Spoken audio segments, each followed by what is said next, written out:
Hi കൂട്ടുകാരെ, പുതിയൊരു വീഡിയോയിലേക്ക് എല്ലാവർക്കും സ്വാഗതം. അങ്ങനെ അശ്വിൻ ഓഫീസിൽ നിന്നും പണി കഴിഞ്ഞ് വരികയാണ് കേട്ടോ. ഈ സമയം അശ്വിൻ്റെ റൂമിലോട്ട് കടക്കുമ്പോൾ തന്നെ അശ്വിന് ഈ തൂങ്ങിക്കിടക്കുന്ന ഒരു തരം മണിയടിക്കുന്ന ഒരു തരം ബെല്ലുണ്ടല്ലോ, അതിൽ അശ്വിൻ്റെ തല തട്ടുകയാണ് കേട്ടോ. അപ്പോൾ അശ്വിൻ പെട്ടെന്ന് തിരിഞ്ഞു നോക്കുക, ഇതെന്താ ഇപ്പോൾ എൻ്റെ ഡോറ് തുറക്കുമ്പോൾ ഇങ്ങനൊരു സംഭവം ഇല്ലായിരുന്നല്ലോ, ഇതെന്ത് പറ്റി എന്നുള്ള ആ ഭാവത്തിൽ ഇങ്ങനെ നോക്കണം കേട്ടോ. എന്നാൽ ഈ സമയം അശ്വിൻ മുന്നോട്ട് കിടക്കുമ്പോൾ അശ്വിൻ കാണുന്ന കാഴ്ച തൻ്റെ റൂമിൽ ആകെ സ്റ്റാറുകൾ കൊണ്ട് നിറഞ്ഞിരിക്കുന്നു കേട്ടോ. നിറയെ തൂക്കിയിട്ടിരിക്കുന്ന സ്റ്റാർ ഇങ്ങനെ നിറയെയായി ഇങ്ങനെ തൂക്കിയിട്ടിരിക്കുന്നു കേട്ടോ. ഒരു ഭാഗത്ത് കുറേ ലൈറ്റുകൾ ഇങ്ങനെ കത്തിച്ചിട്ടുണ്ട്. എന്നാൽ ഈ സമയം ഇതൊക്കെ കണ്ട് അശ്വിൻ ആകെ അമ്പരന്ന് പോവുകയാണ്. ഇത് എൻ്റെ റൂം തന്നെയാണോ? ഇങ്ങനെ ഒച്ചയും ബഹളത്തോട് കൂടിയിട്ടുള്ള കാറ്റിനിങ്ങനെ മണിയടിക്കുന്ന അതും എല്ലാം എൻ്റെ റൂമിൽ തന്നെയാണോ എന്ന അന്താളിപ്പ് അശ്വിന് വരികയാണ്. അങ്ങനെ അശ്വിൻ ഇങ്ങനെ ചിന്തിക്കുകയാണ്, ഈശ്വര ഇതെന്ത് പറ്റിയെന്ന് പറയുമ്പോൾ അതെ അങ്ങോട്ട് നോക്ക് എന്നൊക്കെ പറഞ്ഞ് ഇങ്ങനെ ശ്രുതി വരുന്നു കേട്ടോ. അപ്പോൾ ശ്രുതിയെ കണ്ടവിടെ തന്നെ അശ്വിൻ ചോദിക്കുകയാണ്, ഇതെന്താണ് എന്ന് പറയുമ്പോൾ നിങ്ങൾ വന്നു എന്ന് എനിക്ക് മനസ്സിലായി. വാതിൽ തുറന്നപ്പോൾ ആ മണിയടി കേട്ടു ഞാൻ. നിങ്ങൾ വരുന്ന ആ സമയം എനിക്ക് മനസ്സിലാക്കാനാണ് ഞാൻ ആ സാധനം വെച്ചിരിക്കുന്നത് എന്ന് പറയട്ടെ. ഇത് കേൾക്കുന്ന അശ്വിൻ, നീ എന്താ പറഞ്ഞത്, വാട്ട് എന്ന് ചോദിക്കാൻ കേട്ടോ. അപ്പോൾ ഉടൻ തന്നെ ശ്രുതി പറയാം, വാട്ട് ദ എന്നുള്ള നിങ്ങളുടെ സംസാരം നിർത്തിയേക്ക്. ഞാനിവിടെ വെച്ചിരിക്കുന്നത് ഇത് എനിക്ക് നക്ഷത്രങ്ങൾ എണ്ണി നോക്കി കിടക്കണം, അതിനുള്ള സ്റ്റാറാണ്. പിന്നെ ആ കാണുന്നത് എൻ്റെ ലൈറ്റുകളാണ്. എനിക്ക് എൻ്റെ അമ്മയെ ഇങ്ങനെ അമ്മ ആകാശത്ത് നിൽക്കുന്നത് എനിക്ക് തോന്നാറുണ്ട്. അതുകൊണ്ട് എൻ്റെ അച്ഛനെ അമ്മയെ ഇങ്ങനെ കത്തി നിൽക്കുന്നത് കാണുന്നതാണ് എന്നൊക്കെ ഇങ്ങനെ പറയണ്ട. അപ്പോൾ ശ്രുതിയോട് പറയാൻ, എനിക്കെന്താ വട്ടായോ, എനിക്കെല്ലാം വട്ടുണ്ടോ എന്നിങ്ങനെ അശ്വിൻ ചോദിക്കണം. അങ്ങനെ ശ്രുതി അത് മൈൻഡ് ചെയ്യാതെ ഇപ്പുറത്തോട്ട് അശ്വിൻ തിരിഞ്ഞു നോക്കുമ്പോൾ സൽമാൻ ഖാൻ്റെ വലിയൊരു ഫോട്ടോ ഒട്ടിച്ചിരിക്കുന്നു കേട്ടോ.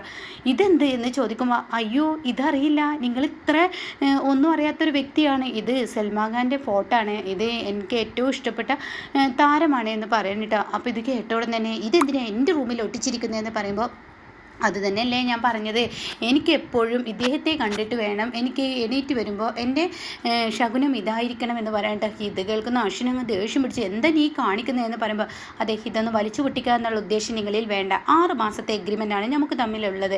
ആ 6 മാസം കഴിഞ്ഞാൽ ഞാനും നിങ്ങളും അങ്ങ് പിരിയും, അത് കഴിഞ്ഞാൽ കഴിയും. അപ്പോൾ അത് ആ എഗ്രിമെൻറ്റ് പാലിക്കണം എന്നുണ്ടെങ്കിൽ ഈ റൂമിൻ്റെ പകുതി ഭാഗം എനിക്ക്, പകുതി ഭാഗം നിങ്ങൾക്ക്.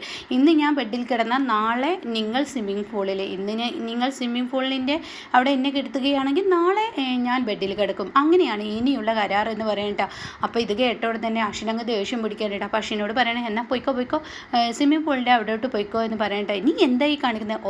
അധികം ഒച്ച വെച്ച് കഴിഞ്ഞാൽ ഈ എഗ്രിമെൻറ്റ് ഞാൻ എല്ലാവരോടും അങ്ങ് പറയുമെന്ന് പറയുമ്പോൾ അശ്വിൻ ഒന്നും മിണ്ടാതെ, വല്ലാത്തൊരു ശല്യം തന്നെ എന്നുള്ള ഭാവത്തിൽ ഒന്നും മിണ്ടാതെ അശ്വിൻ സ്വിമ്മിംഗ് പൂളിൻ്റെ സൈഡിൽ പോയി കിടക്കുകയാണ് കേട്ടോ. അങ്ങനെ നിലത്ത് കിടന്ന് ശീലമില്ലാത്ത അശ്വിന് വളരെ ക്ഷീണം വരികയാണ്. തൻ്റെ ശരീരം മൊത്തത്തിൽ ആ സകലം വേദനയാവുകയാണ്. അങ്ങനെ നേരം വെളുക്കുമ്പോഴാണെങ്കിൽ അശ്വിൻ ഇങ്ങനെ കണ്ണടക്കാണ്. വേദനയുണ്ടെങ്കിൽ അത് മൈൻഡ് ആക്കാതെ അശ്വിൻ ഇങ്ങനെ തല ഇങ്ങനെ പൊക്കി വരുന്ന സമയത്ത് കാണാം, ഇന്ന രാശിക്കാർ ഇന്ന ദിവസം ഇന്നതുപോലെ വരും, ഇന്ന രാശിക്കാർ എന്നൊക്കെ ഇങ്ങനെ പറഞ്ഞിട്ട് ഈ ടി വിയിൽ ഇങ്ങനെ ഓണാക്കുന്നതും. ശ്രുതി ആണെങ്കിലോ ഒരു ആട്ടുംകുട്ടിയെ കിടക്കയിൽ കൊടുന്ന് ഇരുത്തിയിട്ട് അതൊപ്പം നിർത്തിയിട്ട് ശ്രുതി ഓരോന്ന് തിന്നുന്നുണ്ട് കേട്ടോ. ഇത് കാണുന്ന അശ്വിൻ അങ്ങ് ദേഷ്യം പിടിക്കുന്നത്, എന്താണ് നീ കാണിക്കുന്നത്, ബെഡിലാണോ ഇവരെ കയറ്റുന്നതെന്ന് ചോദിക്കാൻ കേട്ടോ. അവർക്കെന്താ ബെഡിൽ കിടക്കാൻ പാടില്ലെന്നുണ്ട്, എനിക്കാകെ ഒരു തുണ ഈ നിൽക്കുന്ന ആട്ടുംകുട്ടിയാണ്, അതവിടെ ഇരുന്നോട്ടെ എന്ന് പറയട്ടോ. അത് കേൾക്കുന്ന അശ്വിനങ്ങ് ദേഷ്യം പിടിക്കണം, നീ എന്താ ഈ റൂമിൽ കാട്ടിക്കൂട്ടുന്നത്, എൻ്റെ തല എനിക്ക് ഇളക്കാൻ പറ്റുന്നില്ല എന്ന് പറയട്ടോ. പക്ഷേ ഒരു ഭാഗം ഇങ്ങനെ ഉളുക്കിയിട്ടുണ്ടാവും കേട്ടോ, തല ഇങ്ങനെ സ്വിമ്മിംഗ് പൂളിൻ്റെ സൈഡിൽ കിടന്നത് കൊണ്ട് തന്നെ. പക്ഷേ സംസാരിക്കാൻ പറ്റുന്നില്ല. അപ്പോൾ ശ്രുതി പറയാൻ, എന്താ നിങ്ങൾ ഇങ്ങോട്ടേക്ക് നോക്കാത്ത, ഇങ്ങോട്ട് നോക്ക്, എൻ്റെ തല ഉളുക്കിയിരിക്കുന്നു. ഒച്ചത്തിൽ സംസാരിക്കാനും കഴിയുന്നില്ല കേട്ടോ. അങ്ങനെ അശ്വിൻ കുളിക്കാൻ ഇങ്ങനെ കയറുമെന്ന് കാണുമ്പോൾ ശ്രുതി ഓടി വന്ന് ബാത്റൂമിൽ കയറാൻ നോക്കുന്ന സമയത്ത് അശ്വിൻ എന്ത് ചെയ്യും, ശ്രുതിയെ ഒറ്റ തട്ടിയിട്ട് അശ്വിൻ ബാത്റൂമിലോട്ട് കയറാൻ കേട്ടോ. അപ്പോൾ ശ്രുതിക്ക് ദേഷ്യം പിടിക്കാൻ, അങ്ങനെ പറ്റില്ലല്ലോ, ഇന്നത്തെ ദിവസം ആദ്യം ബാത്റൂമിൽ കയറുന്നത് ഞാനാണെന്ന് പറഞ്ഞു, നീ വീട്ടിലിരിക്കുന്ന, നീ കുളിക്കേണ്ട ആവശ്യമില്ല, ഓഫീസിലോട്ട് പോകാൻ എനിക്ക് നേരം വൈകി, അതുകൊണ്ട് ഞാൻ കുളിക്കട്ടെ എന്ന് അശ്വിന് പറയണം. എന്നോടാണ് കളി എന്ന് അങ്ങനെ വിട്ടാൽ ശരിയാവില്ല എന്ന് പറഞ്ഞിട്ട്, എന്താണ് ഇപ്പോൾ ഇതിൽ നിന്നും ഇയാളെ ഇറക്കാനുള്ള ഏക വഴി എന്നിങ്ങനെ ശ്രുതി ചിന്തിക്കുകയാണ്. അങ്ങനെ ശ്രുതിയുടെ മനസ്സിലൊരു ഐഡിയ തോന്നുകയാണ്, പൈപ്പ് ഓഫ് ചെയ്താൽ മതി, ടാപ്പ് പുറത്ത് നിന്ന് വാൾവ് പൂട്ടിക്കഴിഞ്ഞ് പ്രശ്നം തീർന്നല്ലോ എന്നിങ്ങനെ ശ്രുതിക്ക് തോന്നുകയാണ്. അപ്പോൾ അശ്വിനാച്ച മുഖത്ത് സോപ്പൊക്കെ ഇട്ടിട്ടാണ് ഇരിക്കുന്നത്. അങ്ങനെ ശ്രുതി പുറത്ത് പോയി വാൾവ് പൂട്ടുകയും ചെയ്തു. അശ്വിനാണെങ്കിൽ ഷവറിട്ട് കുളിക്കുന്നത് കൊണ്ട് തന്നെ ഒരു തുള്ളി വെള്ളം ബക്കറ്റിൽ പോലും ഇല്ല കേട്ടോ. അങ്ങനെ അശ്വിൻ ശ്രുതി വെള്ളമില്ല എന്ന് പറയുമ്പോൾ, മനഃപൂർവ്വം വെള്ളം ഇല്ലാതാക്കിയതാണ്, ഞാൻ വാൾവ് പൂട്ടിയതാണ്, മര്യാദക്ക് ഇങ്ങനെ ഇറങ്ങുക എന്ന് പറയട്ടെ. നീ തുറക്കുന്നുണ്ട് ശ്രുതി എന്ന് പറയുമ്പോൾ, ഇല്ല ഞാൻ തുറക്കില്ല എന്ന് പറയട്ടെ. അപ്പോൾ ശ്രുതിക്ക് ദേഷ്യം പിടിക്കുകയാണ്. ശ്രുതി അങ്ങനെ പറയുമ്പോൾ അശ്വിന് ദേഷ്യം പിടിച്ച അശ്വിൻ തൻ്റെ മുഖത്തുള്ള ആ ഒരു സോപ്പൊക്കെ ഉണ്ടല്ലോ, അതൊക്കെ ടർക്കി കൊണ്ട് തുടച്ചിട്ട് പുറത്തോട്ട് ഇറങ്ങുകയാണ് കേട്ടോ. ഇതേ സമയം എനിക്ക് ഇന്ന് കുളിച്ചില്ലെങ്കിൽ ഒരു കുഴപ്പമില്ല, സോപ്പൊക്കെ തുടച്ച് ഞാൻ അങ്ങനെ അങ്ങ് പോയിക്കോളാം ഓഫീസിലോട്ട് എന്ന് പറഞ്ഞിട്ട് അങ്ങ് പോവാൻ ഒരുങ്ങുമ്പോൾ ശ്രുതി കുളിക്കാൻ കയറുകയാണ് കേട്ടോ. ശ്രുതി കുളിക്കാൻ കയറിയെന്ന് കാണുമ്പോൾ അശ്വിൻ എന്ത് ചെയ്യുന്ന ബാത്റൂമിലെ ടാപ്പ് അങ്ങ് പൂട്ടാണ് കേട്ടോ. അതോടുകൂടി ശ്രുതി നിലവിളിക്കണം, അയ്യോ അയ്യോ എന്ന് പറഞ്ഞ് ബാത്റൂമിൻ്റെ ഡോറ് തുറന്നിട്ട് പുറത്തോട്ടങ്ങ് നിലവിളിച്ച് വരുമ്പോൾ പുറത്തു നിന്നും അഞ്ജലി കേൾക്കുന്നുണ്ടാകുന്ന ആ ഒരു ഇതുപോലും ഇല്ല കേട്ടോ. വീട്ടിലുള്ള എല്ലാവരും കേൾക്കുന്ന വിധത്തിലാണ് ശ്രുതി അലർന്ന്. അപ്പോൾ അശ്വിൻ ചോദിക്കുകയാണ്, എന്താ നിനക്ക് പറ്റിയത് എന്ന് പറയുമ്പോൾ ശ്രുതി വന്നിട്ട് അശ്വിൻ്റെ നെഞ്ചത്തോട്ട് അങ്ങ് ഇടിക്കുകയാണ് കേട്ടോ. ഓടി വന്നിട്ട് അപ്പോൾ ആ സമയം അവരുടെ ആ പ്രണയം അറിയാതെ ഇങ്ങനെ ടച്ച് ചെയ്യുമ്പോൾ വരുന്നുണ്ട്. അപ്പോൾ ശ്രുതി ഇങ്ങനെ അങ്ങോട്ടും ഇങ്ങോട്ടും നോക്കുന്നുണ്ടെങ്കിലും കൂടി ശ്രുതി പിന്നെയും നിലവിളിക്കുക. അപ്പോഴേക്കും അഞ്ജലി അവിടെ എത്താണ്.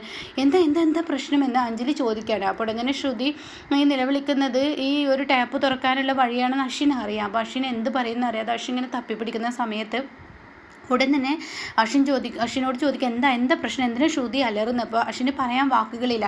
അപ്പോൾ ശ്രുതി പറയണേ, അതെ ഞാൻ കറപ്പാമ്പൂച്ചിയെ കണ്ടു എന്ന് പറയട്ടെ. ഇത് കേട്ടോണ്ടാ കറപ്പാമ്പൂച്ചി, അതെന്താ സാധനം, കോക്രോച്ച് എന്ന് പറയട്ടെ, കുറനെ കണ്ടു എന്ന് പറയട്ടെ. അതോടുകൂടി അഞ്ജലി, ഓ ഇതാണോ അശ്വിൻ, നീ ആ കുറനെ ഒന്നും അവൾക്ക് എടുത്തിട്ട് കൊടുത്തേ, നീ ഉണ്ടായിട്ട് അവൾ ഇങ്ങനെ നിലവിളിക്കുന്നത്, എന്തൊരു മണ്ടിയാണ് ഇവളെന്ന് പറഞ്ഞ് അഞ്ജലി ഇങ്ങ് പോകുന്നു കേട്ടോ. എന്നാൽ ഈ സമയം ശ്രുതി പിന്നീട് ബാത്റൂമിലോട്ട് കയറണം. അപ്പോൾ അശ്വിൻ്റെ തല ഇങ്ങനെ ചെരിഞ്ഞിട്ടുണ്ടല്ലോ. അപ്പോൾ ഇവിടെ അഞ്ജലി ചോദിക്കുന്നത്, എന്താ കുഞ്ഞാൻ നിനക്ക് പറ്റിയത്, നിൻ്റെ തലയുടെ സൈഡ് എന്തെങ്കിലും ചിരിച്ച് പിടിച്ചിരിക്കുന്നത്, നീരിറങ്ങിയതാന്ന് തോന്നുന്നു ചേച്ചി, വല്ലാത്തൊരു വേദന എന്നിങ്ങനെ പറയുന്നുണ്ട് കേട്ടോ. അങ്ങനെ അശ്വിനി തല ചെരിച്ച് പിടിച്ചിട്ട് ഓഫീസിലോട്ട് പോകാൻ ഒരുങ്ങുമ്പോൾ വീണ്ടും ശ്രുതി ബാത്റൂമിലോട്ട് കയറുമ്പോൾ അയ്യോ എന്ന് പറഞ്ഞ് ഓടി വരിക കേട്ടോ. അപ്പോൾ ഉടൻ തന്നെ അശ്വിൻ പറയുന്നത്, വാൾവ് ഞാൻ തുറന്നിട്ടുണ്ട്, ഇനി വെറുതെ അലറി വിളിച്ച് ആളുകളെ കേൾപ്പിക്കണ്ട എന്ന് പറയട്ടെ. അത് കേൾക്കുന്ന ശ്രുതി പറയണ, സത്യത്തിൽ അവിടെ കൂറുണ്ട്, എനിക്ക് പേടിയാവുന്നു എന്ന് പറയട്ടെ. ഇത് കേട്ട ഉടനെ, ഒന്ന് പൊയ്ക്ക് നിൻ്റെ വിളച്ചിൽ നടത്താതെ എന്ന് പറഞ്ഞ ഉടനെ ശ്രുതി പറയില്ല, കണ്ണാടിയുടെ മുകളിൽ കൂറ നിൽക്കുന്നത് ഞാൻ കണ്ടു എന്ന് പറയട്ടെ. അങ്ങനെ അതൊന്ന് ഇട്ട് തരുമോ എന്ന് അശ്വിനോട് ചോദിക്കുക. അങ്ങനെ ഷവർ ഇങ്ങനെ ഓണാക്കിയിട്ടുണ്ട് ശ്രുതി.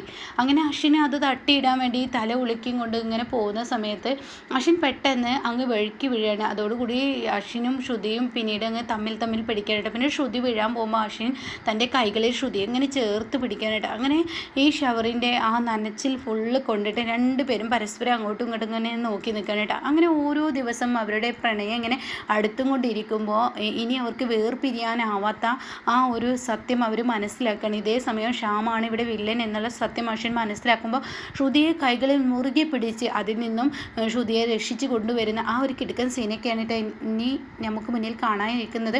അപ്പോൾ ഇതിൻ്റെ ഓരോ എപ്പിസോഡുകളും വ്യത്യസ്തമായ എപ്പിസോഡുകളാണ്. ഇത് കണ്ടവർക്ക് അറിയാം.